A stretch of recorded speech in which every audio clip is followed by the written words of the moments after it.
Hi, good afternoon from London, England.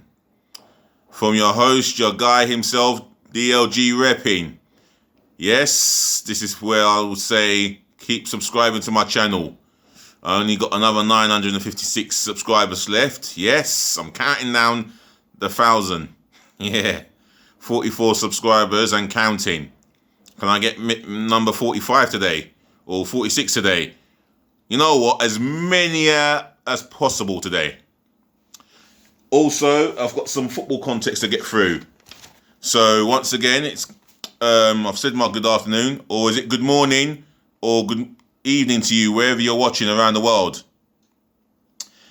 Man United, Harry Maguire has said Man United have got to take the next step in last night's disappointing defeat to Sevilla, Europa League kings at the moment, or in the last how many years. Vincent Kompany has announced his retirement from football and been named Anderlecht coach for 4 years. He's on a 4-year deal at Anderlecht as a manager.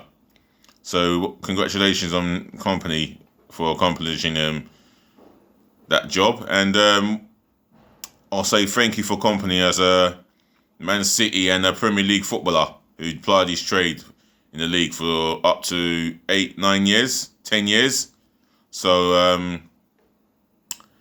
he's done the right thing, I suppose. The right decision has come for him to hang up his boots.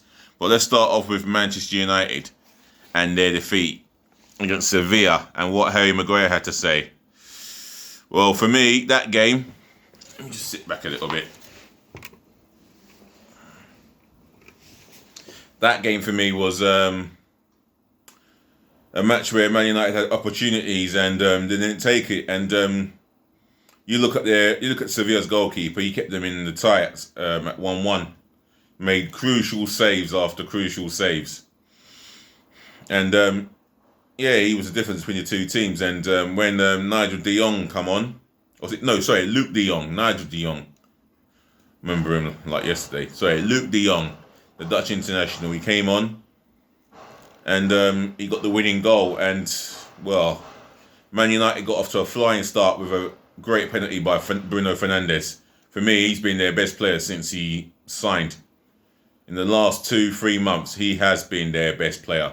And the penalty he took, the run and jump, and to smash it in the top corner, keepers don't save them. I'm sorry, keepers just don't strictly save them. And you'd think Man United could possibly cruise. And the chances that they had, they should have cruised into the Europa League final at 3-1 or 4-1. But it weren't to be because as I was watching it, I was intrigued to see how many times they attacked Aaron Wan-Bissaka's side, and it seemed to me that Bissaka went to sleep and he kept sleeping, and it was only a matter of time until Seville got what they richly deserved, and that was an equaliser. And that was a credit to them because they came back after being 1-0 down after Diego Carlos brought down. He kicked Rashford after Rashford had the attempted effort on the left where he tried to side foot it at the far post where the goalkeeper stood up well and made a save. But Diego Carlos followed him with a challenge that caught Rashford on the leg, and the referee awarded the penalty without any hesitations. And then we know that Seville got the equaliser from a former Liverpool player in the name of Suso. For those of you that don't remember Suso, he was one of the young players at the time who was trying to break through into the first team. Unfortunately, it didn't work out for him. He wasn't able to convince the management that he was good enough. And that management was Brendan Rodgers. Yeah. I don't know what Klopp would have done with him, but Brendan Rodgers didn't see him as part of his plan. So he knew where he stood. So he departed elsewhere, and he's going to be playing in the Europa League final come Friday night. Wow. How amazing is that? And the winning goal, Lindelof, he had no complaints. he went to sleep in his position, or he stepped out.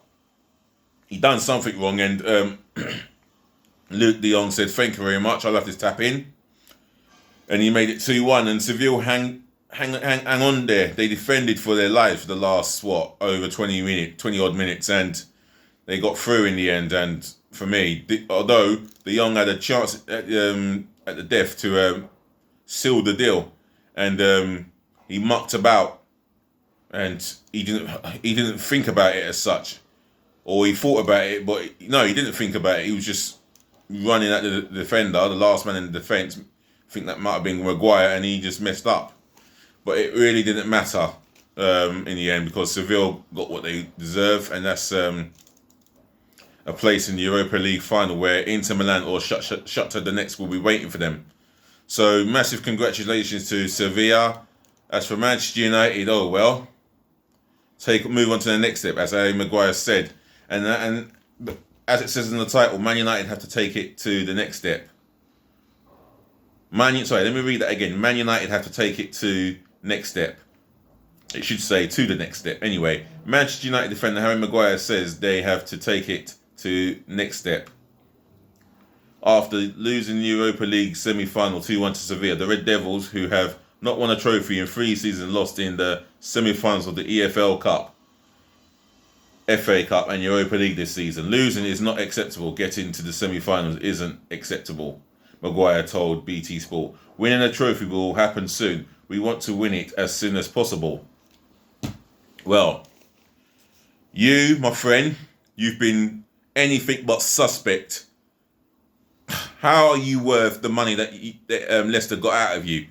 Because you're an Englishman. Let's be real. It's because you're an Englishman. Because English players go for a high price, and you happen to be an Englishman. Yeah? That is the reality of today's market. If you're an Englishman and you're half decent, you'll go for big money. Let's be real. They're not looking at any form of qualities, and they're not looking at any form of what qualities he has and what he doesn't have. And we all know Maguire is an average defender at best. You know, always gets caught fouling, time and time again this season alone. For Manchester United, since his debut in the 4-0 win against Chelsea till last night, he has been nothing but suspect at the back. And Lindelof, he is a football dense. He is a Premier League Manchester United centre-half, but a Premier League centre-half dense. It's not the first time he's made mistakes that cost Man United goals and points and cup competitions. He loses if he's not losing concentration, his positioning is poor. If his positioning is not poor, then it's something else with Victor Lindelof. Man United have got some sorting out to do at the back of the defence, or their back four, as we call it, and that's the truth. I mean, Man United fans, if you think I'm being harsh or truthful, then let me know in my comment section below. And Man United fans or any football fan around the world, if you want to add to this context, then leave it in the comment section below. Smash the thumbs up. Smash the thumbs up like button for me, people, and less of the downward ones. And do remember to subscribe to my channel, myself, DLG Reppin. Yeah, smash that subscribe button for me. Smash it. Annihilate it for me. And a lot more than what I have. So, Solskjaer will have answers to questions. The players have to take sole responsibility. And the argument between Lindelof and Fernandes, wow. I don't know how Lindelof can look Fernandes in the eye and then have an argument with him. I mean, that should have been a thing. That should have been an argument that should have been an argument that should have actually happened in the dressing room, not on the pitch, and not when how many viewers are watching all over the world. That should have taken place in the dressing room. That would have been solely understandable. Not on the pitch, not when there's cameras about. Fernandes and Lindelof, sort yourself out. And Mr. Fernandez, you said it was normal to have arguments like that on the pitch, in front of cameras, in front of watching viewers.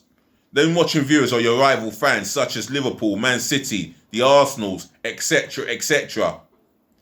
Think about exactly what you just said there, Mr. Bruno Fernandes. You're a class player, but you need to think about the words that you choose in an interview in future. Just a little advice. All right, moving on into the next context, and that's one of the best Premier League centre-halves in my time of watching Premier League football. Ex-Belgian international. For me, I've once rated him as the best centre-half in the world, and that's Vincent Kompany. He's announced his retirement today, but on the same day, he's been rewarded with a 4-year contract with Anderlecht. Wow. Now, the BBC Interactive text had it on its pages, but sadly, I can't find it anywhere. They've taken it off. But for me, what can I say about Kompany? He was solid, Captain Marvel. Every year in the PFA team of the season, I'll have him in there. In fact, if I pick my own personal team of the season in the Premier League, he'll be the first name on my team sheet. Complete, colossal, and world-class strike against Leicester in the year that they won the league. And if they did not win that particular game, Liverpool would have won the league last season as well as this season. But that goal was everything that was Vincent Kompany. That was everything. And the famous words from Sergio Aguero: Vincent, don't shoot. If he didn't shoot Aguero, we would not have seen one of the best Premier League strikes ever. And that came from a centre-half himself. The man oozes class. The man oozes enthusiasm, leadership. He's got that in abundance, and he will retire on a high, and he'll be a miss for the Premier League as well as Manchester City. So massive salutes to you for your job with Anderlecht, and I hope it all goes well for you within the next 4 years. So well done to yourself, Vincent Kompany. So that includes my footballing context. Not much to say, other than I'll be back this evening. And to the ladies, to the gentlemen, to the boys, to the girls, I say thank you for watching.